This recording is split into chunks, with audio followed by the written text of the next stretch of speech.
Greetings and salutations, this is Huge Ass, and I have a very sore face, because I've been watching Sleeping Warrior. Facepalm warning is in effect. In fact, after watching this, it'd be a miracle if you don't pummel yourself to death. Yes, DFOTY for 2019 has put out a video entitled Blerfers Think Mass Causes Weight. They cannot explain this little problem. Why the hell do I put myself through this? First of all, what the hell is a blerfer? No one has ever used that word ever. Just because Sleeping Warrior makes it up doesn't mean anyone else is going to take it on. I mean, there'd be a reason not to take it on, wouldn't it? And there's no prize for second best, son. You've obviously taken the concept of flurfer and turned it into ball earth. But that's, you're behind the times. At least have enough creativity to come up with something genuinely new. Certainly something that'd be a bit funnier. Anyway, let's see what diarrhea he's pouring out for us. A couple of days ago I released a video entitled Relative Density Illustrated with the Best Visualization I've Seen to Date. And basically, it is the best video that I've seen with the best visualization. No, Riley, you know full well that the best video you've seen on visualizing this is the one done by AB Science. Click the link you can see up in the top corner right now. I'll also put the link in the description so you can look it up later. In this video, AB Science, an actual scientist, goes through the experiment and shows you how it should have been done. You should watch that more often. I know you've seen it because you've commented on it, and you've responded to even to me, let alone everyone else. Don't be an idiot. Learn from people who actually know what they're doing. The fact that you don't do that is why you won DFOTY.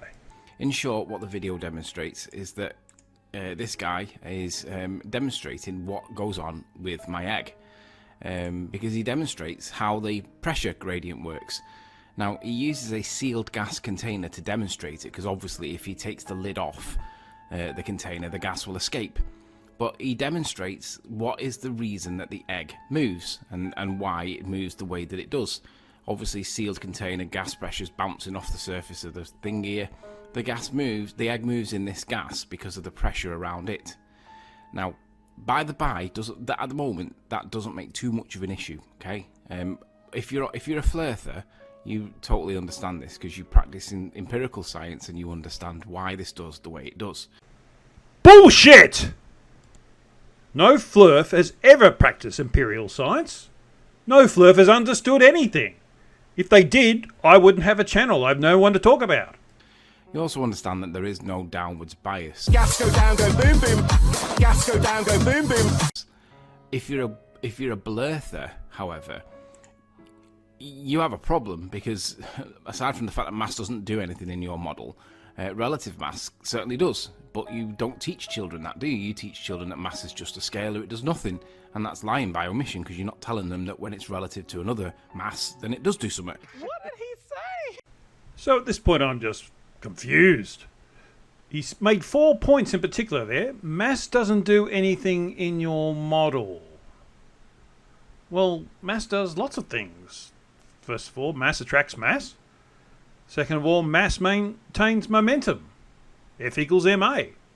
If a force acts on a mass, it'll accelerate. So there's two things it does in our model. The next thing he said, that relative mass certainly does do something. I'm not quite sure what he means by relative mass. I mean, there's relative atomic weights.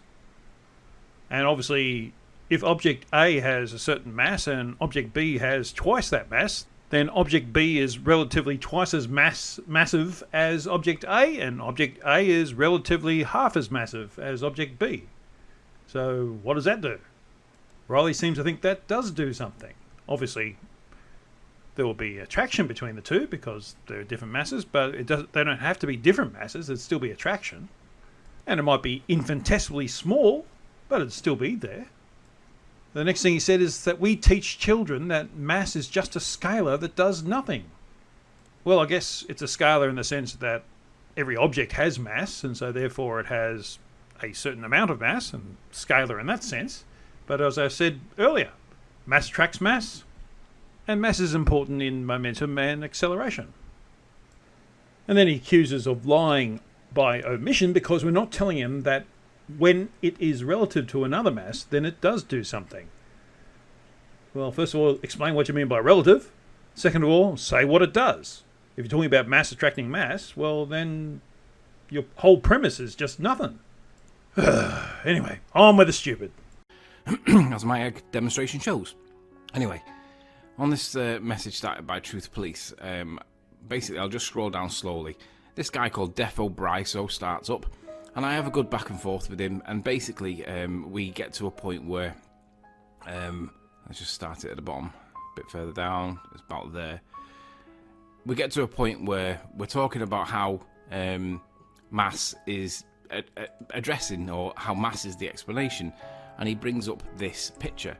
So this is from a Blerfers conspiratorial website called flatearth.ws. This is a propaganda website, and it teaches people nonsense. Oh, you mean propaganda sites that spew nonsense like this one, which has had all its videos removed, and this one, which has also had all its videos removed, and this one. I can't personally vouch for the veracity of the information on this particular website to which Riley's referring, but I can guarantee that it's going to make a lot more sense than DFOTY 2019. And what it's saying in this, I'll have to zoom in a little bit, so if I pull it over here, there we go. I want to ask for Blerfers to explain to me a problem that I have, because I'm a dumb flat earther. I'm sorry, what was that? I'm a dumb flat earther. One more time just to make sure. I'm a dumb flat earther. Well done, Anthony. The first step is admitting it. And I don't understand science. And again, first step is admitting it. That's the bleeding obvious. You don't understand science, and yet you fight us about it.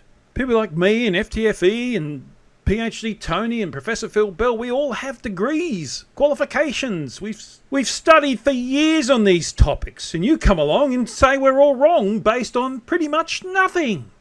And that is precisely why you won DFOTY. But like I said, you've admitted that you're a dumb flat earther. You've admitted that you don't understand the science. Let's start there. So I'm going to ask you guys a question that I expect some answers to, because I'm going to claim a debunk to this nonsense here, unless somebody can explain it using the explanation that is provided here. It says, an object falls down because of Earth's gravitational attraction. Well, we know gravitational attraction doesn't exist because it was replaced in 1915 by Einstein. Bullshit! You know full well that Einstein didn't replace Newton, he added to him. And if he did, that doesn't say that gravitational attraction doesn't exist. You're just interpreting things to suit yourself. Proving once again that I'm a dumb flat earther. And I don't understand science. It's the curvature of space-time caused by the uneven distribution of mass. Which is exactly what causes the gravitational attraction. The only thing you got right is that you don't understand the science. Oh, and that I'm a dumb flat earther. I don't understand science. Continue on if you must. But anyway, I know they got to go back to old style history, historical science to explain their nonsense, but they think that the Earth attracts matter, right? Even though my egg went the opposite way. But we know why the egg went the opposite way, and so do you. Buoyancy. Look it up. And while you're there, look up summation of forces. This is kindergarten stuff, Riley. Anyway, I digress. But some denominations of flat Earth claim that an object falls down due to its density, not gravity. No, that's a false representation of the position, due to its relative density. Not density alone, relative density. This is a very strange way of making an argument, Riley. You're saying they've got it wrong because they use a similar term but not the same term as the one you want them to use, but you don't explain the difference. So, by putting two objects of an equal density and a different mass against each other using a balance, it is easy to see that an object's density is not the reason it falls down. Okay, so here we see 2 litres of water against 1 litre of water. Same material, same atmosphere, same density, but different mass and different volume. Now what this is trying to demonstrate is that although the two densities are side by side on a balance bar basically outbalance each other. They're not balanced. The claim is that relative density or density is not the cause. And I can understand why, because it's obviously the amount of mass that's in there. But scales don't take into account volume. Because if you were to... Basically, relative density is to the medium that you're in. It's not to this is not a representation of relative density, because you've got one density here, you've got the same density there, but you're balancing them in a torsion over a balance thing that is not a representation of relative density. This is a representation of relative mass. This is not density, because density is mass over volume, and they're claiming that it's a different level of mass, but the same. Well, I don't quite see how this is the same, because the amount of mass per volume here and the amount of mass per volume there is the same in density's sake, but you're not doing them relative to each other. They've got to be relative to each other, not contrasted with each other.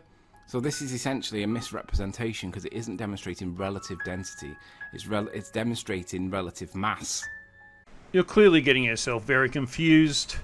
After all, I don't understand science.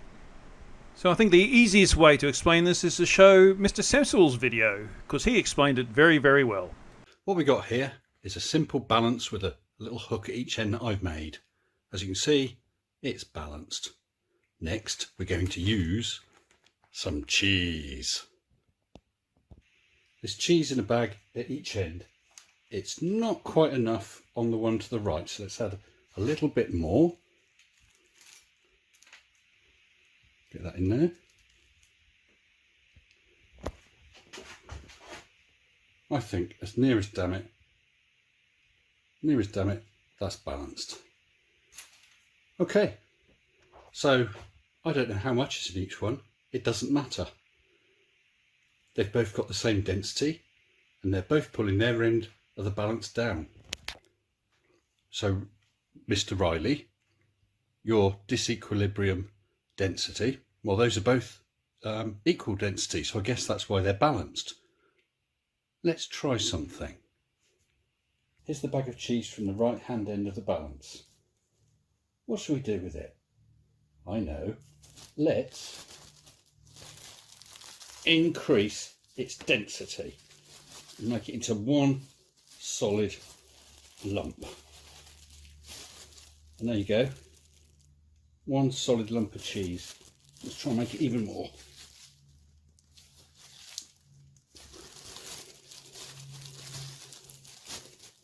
So that's now much denser than it was before, and much denser than the cheese at the other end. Let's try it out and see what happens. Here's our balance with the single bag of still grated cheese. Here's our bag of high density cheese. Let's hang it on the other end and see what happens. Just steady it a little, save time. And what do you know? The bag on the right has dense matter in it. The bag on the left has less dense matter. And yet we've got a balance. How can this be, Anthony? If density is the force, why isn't the one on the right pulling itself down harder? I know what you're going to say. Something like, of course this balances because they're the same weight. Yes, and what's weight? Weight is mass times acceleration. I've increased the density, but not the mass. It's the mass times acceleration caused by gravity. There is no such thing as density disequilibrium. It's just mass. The mass of the cheese. In your experiment, the mass and volume of the egg, the mass and volume of the water. You've just been busted by some cheddar cheese. So as Mrs. Sensible shows, the scales are a valid way of testing relative density, and it was busted. I totally believe you when you say, I don't understand science. but I believe you have one more point to make, so on you go, son. Here's the key bit for the Blerfers. If you think that this debunks the claim that relative density explains away gravity, then I'd like you to tell me what would happen in the following situation. Okay, this should be good, and I'm always willing to help. Let's see what it is. On one side of the balance scale, we have 5 eggs, and I use eggs again because I'm going to show you why in a minute. So on this side, we've got 5 eggs. They can be farm eggs, they can be battery eggs, doesn't matter what eggs they are, just eggs. And on the other side, we're just going to put 1 egg.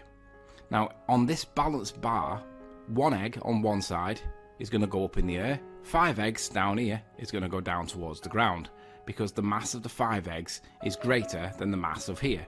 Well, you very clearly said... They can be farm eggs, they can be battery eggs, doesn't matter what eggs they are, just eggs. So what if the 5 eggs were quail eggs and the 1 egg was an emu or ostrich egg? Again, refer to AB Science's version of your egg experiment, and you might be able to see where you are being rather sloppy in terms of scientific method. But as you presented what looked like chicken eggs, I presume you mean that. Even there, you have to allow for variations between individual eggs. But yes, I would say on average, 5 chicken eggs would weigh more than 1 chicken egg. So let's go on. But no account for volume is taken into consideration, and there is no relative state here, because they're using the mass. There's no volume involved. Well, first of all, you haven't explained why volume is relevant. Yes, I know it relates to density, but you haven't explained that. You're being sloppy. Second of all, those eggs do have volume. So volume is involved. So what's your point? This is all done in the medium of air. Blerfers, what would be the position if I changed the medium of air with the 5 eggs on one side and the 1 egg on the other, and I made it a saline solution, and it was I'll cherry pick it so that it matches the average density of 1 egg and the average density of 5 eggs. I'm going to assert that it balances these scales, because we know that 5 eggs relative balance, the relative density of 5 eggs is equal to the relative density of 1 egg, because they're the same.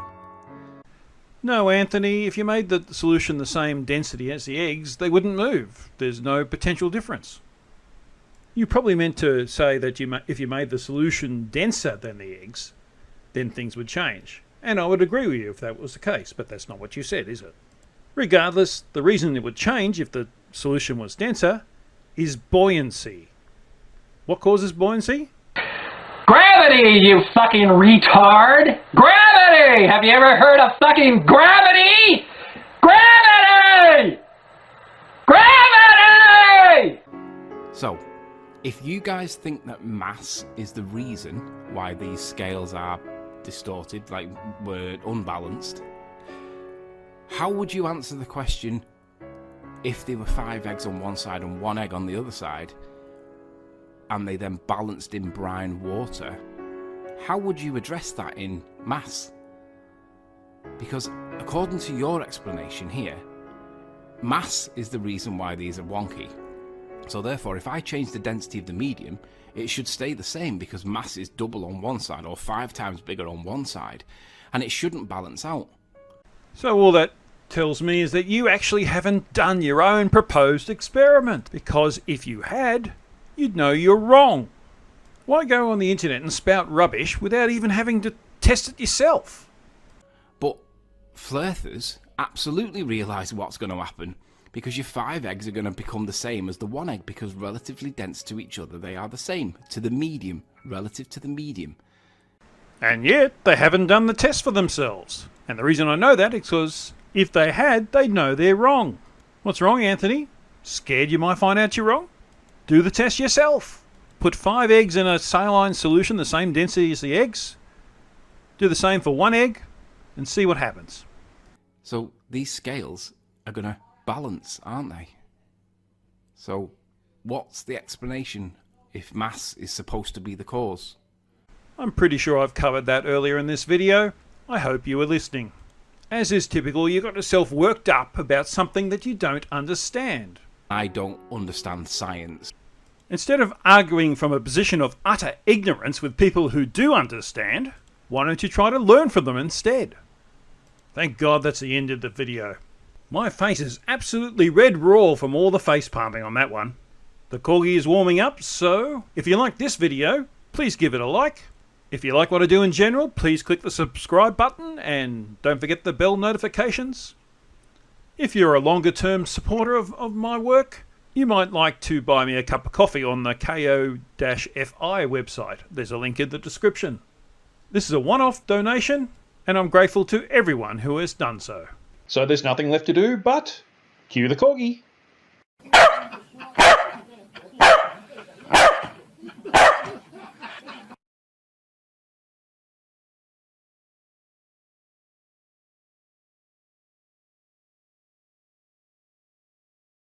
You're done.